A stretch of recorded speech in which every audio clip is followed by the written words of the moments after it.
হস্তশিল্প মেলায় এসে এই স্টলটায় না ঢুকলে কিন্তু সত্যিই মিস করবে। আমি কিন্তু এই বছরই ১ম এই স্টলটা দেখি। আর এখানে এত সুন্দর, সুন্দর ওয়াল হ্যাঙ্গিং ওরা তৈরি করে রেখেছিল। এই মা দুর্গার মূর্তিগুলোই দেখো এত সুন্দর, এত বড়।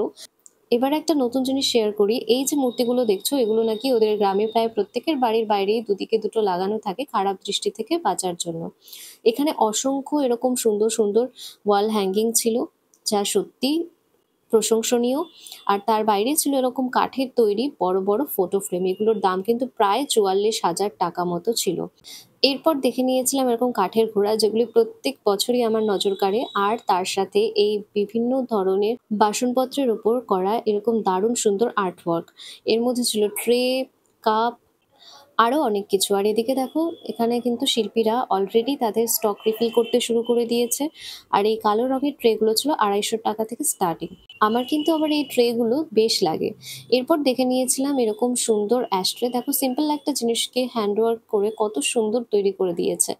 আর তারপর দেখো এই সিম্পল একটা ঘটিকেও এরা কত সুন্দর আর্ট ওয়ার্ক দিয়ে ফুটিয়ে তুলেছে। আর এবার বেশি ভালো লেগেছে এই চায়ের কাপগুলো। আমি কয়েকটা ডিজাইন এরকম হাতে নিয়ে একটু ঘুরিয়ে দেখিয়ে দিচ্ছি। এগুলোর প্রত্যেকটা ছিল ৳৬০ পার পিস। আর তার সঙ্গে ছিল একটা নতুন দোকান যেখানে দেখলাম এরকমভাবে ওয়াইন গ্লাস আর এরকম কাঁচের যে সিপার জারগুলো থাকে সেগুলোর উপরেও এরা কি সুন্দর নকশাকারী ডিজাইন করেছে। আর আমার কিন্তু এর মধ্যে এই ওয়াইন গ্লাসটা বেশ লেগেছে।